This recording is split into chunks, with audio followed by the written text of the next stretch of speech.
Good morning students. आज हम कक्षा 12 में स्टैटिक्स में चैप्टर नंबर 5 डिफरेंशियल मतलब विकलन का अध्ययन करेंगे। पिछले वीडियो में मैंने आपको बताया ही था, कुछ महत्वपूर्ण सूत्र बताए थे। देखो, इसमें जैसे विकलित करते हैं या अवकलित करते हैं तो y बराबर एफ एक्स है, मतलब ये या तो y के रूप में लिखा रहता है या तो एफ एक्स के रूप में दिया रहता है, फ्रैक्शन के रूप में दिया रहता है। जैसे प्रथम अवकलन या उसको विकलित करते हैं तो इसके लिए dy अपान डी एक्स के रूप में लिखते हैं, और अगर एफ एक्स के रूप में है तो एफ डैश एक्स के रूप में लिखते हैं। ये भी एक ही चीज़ है। चाहे आप अगर y के रूप में दिया तो dy अपान डी एक्स लिखिए, और अगर एफ एक्स के रूप में लिखा है, फ्रैक्शन के रूप में लिखा है, तो आपको एफ डैश एक्स के रूप में लिखना है। और द्वितीय अवकलन मतलब होता है एक बार अवकलन करने के बाद फिर से उसका अवकलन किया जाए तो द्वितीय अवकलन या विकलन कहलाता है। तो इसको हम डी स्क्वायर वाई या डी एक्स स्क्वायर के रूप में लिखते हैं, या तो अगर एफ एक्स के रूप में है तो एफ डबल डैश एक्स, इसका मतलब इसका द्वितीय बार अवकलन किया गया। तो जैसे इसको जब हम हल करते हैं तो पहले एक बार अवकलन करते हैं या विकलित करते हैं, इसके बाद दूसरी बार जो आंसर आता है उसका फिर से अवकलन करते हैं, तो आ जाता है आपका द्वितीय अवकलन में से डी स्क्वायर वाई बटे डी एक्स स्क्वायर बराबर एफ डबल डैश एक्स। इसका मतलब वही होता है, जब किसी को दो बार अवकलित या अवकलन किया जाता है या विकलन किया जाता है, दोनों एक ही चीज़ है, तो एफ डबल डैश एक्स के रूप में लिखते हैं। तो एग्ज़ाम में जो आता है तो वो इस रूप में लिखा रहता है, मतलब उसमें नहीं कहता कि दो बार अवकलित कीजिए, उसमें रहता है कि डी स्क्वायर वाई अपान डी एक्स स्क्वायर ज्ञात कीजिए अथवा एफ डबल डैश एक्स ज्ञात कीजिए।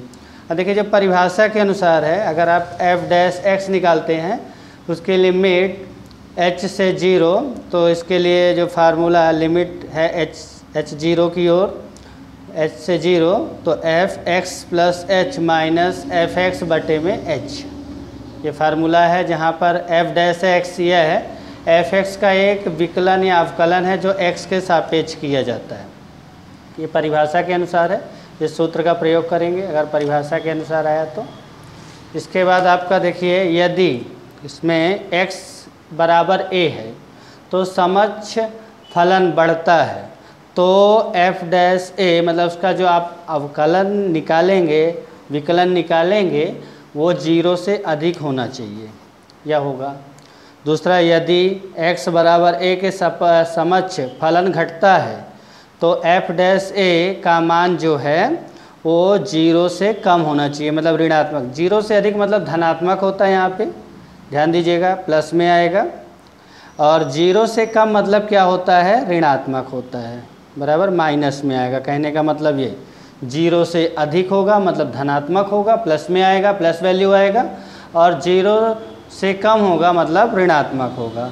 फलन x बराबर a के समक्ष महत्तम हेतु आवश्यक और पर्याप्त शर्तें हैं। अगर f डैश a बराबर 0 है तो f डबल डैश a जो है वो 0 से कम ही होगा, सीधी सी बात। अगर x बराबर a के समक्ष महत्तम हेतु आवश्यक जो पर्याप्त शर्त है, अगर f डैश a बराबर 0 है तो f डबल डैश a का मान 0 से कम होगा। फिर दूसरा, फलन x बराबर a समक्ष न्यूनतम हेतु आवश्यक एवं पर्याप्त शर्तें जो हैं, f डैश a बराबर 0 है तो f डबल डैश a 0 से अधिक होगा, ये ध्यान रखिएगा। f डैश a बराबर 0 है तो f डबल डैश a 0 से अधिक होगा। फिर सीमांत खर्च निकालना है तो D C upon D x. सीमांत आमदनी निकालना है तो D R upon D x, उसका भी हम सब अवकलन या विकलन निकालेंगे। फिर है मांग का मूल्य सापेक्षता निकालना है, इसके लिए होता है minus P X into D X upon D P, minus P X into D X upon D P.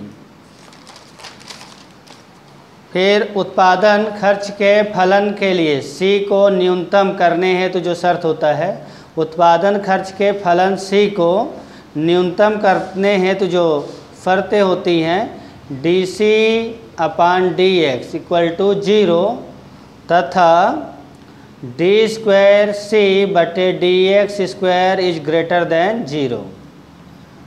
फिर आमदनी आर को महत्तम बनाने हेतु शर्तें। आमदनी आर को महत्तम बनाने हेतु जो शर्तें होती हैं, D R upon D X equal to क्या दिया है, बराबर 0 और डी स्क्वायर आर बटे D X square is less than 0, मतलब 0 से कम आएगा। मतलब आमदनी आर को महत्तम बनाना है, उसके लिए शर्त क्या होती है, D R upon D x का मान कितना होना चाहिए, 0 दूसरा, और जो डी स्क्वायर आर बटे डी एक्स स्क्वायर है, मतलब जो जिसका आपने विकलन निकाला फिर उसका विकलन निकालेंगे या अवकलन निकालेंगे तो उसका मान 0 से कम होना चाहिए, मतलब माइनस में होना चाहिए। और लाभ P को महत्तम बनाना है, उसके लिए शर्त होती है डी पी अपान डी एक्स बराबर 0, डी पी अपान डी एक्स बराबर 0। और यहाँ पर दूसरा डी स्क्वायर पी बटे D X square is less than 0, मतलब डी स्क्वायर पी बटे डी एक्स स्क्वायर का मान 0 से कम होना चाहिए, बराबर। ये महत्तम लाभ के लिए आपने शर्त पढ़ा। आमदनी के लिए, महत्तम आमदनी के लिए, मतलब आमदनी के लिए आपने शर्त पढ़ा। इस चीज़ों का पालन होना चाहिए। अगर इन चीज़ों का पालन होता है तो ये चीज़ें शर्तें को पूरी करता है, तो उसको इस प्रकार के मतलब समीकरण मतलब मिलेंगे। डी पी अपान डी एक्स का मान 0 आएगा है, तो डी स्क्वायर पी बटे D X square is less then, मतलब 0 से कम होगा। ठीक, तो अभी नेक्स्ट वीडियो में मैं आपको इसके जो उदाहरण के सवाल हैं वो आपको समझाऊंगा। तब तक के लिए धन्यवाद। इस सूत्रों का आप अच्छे से प्रैक्टिस कर लीजिए, इस पाठ में इनका प्रयोग होगा।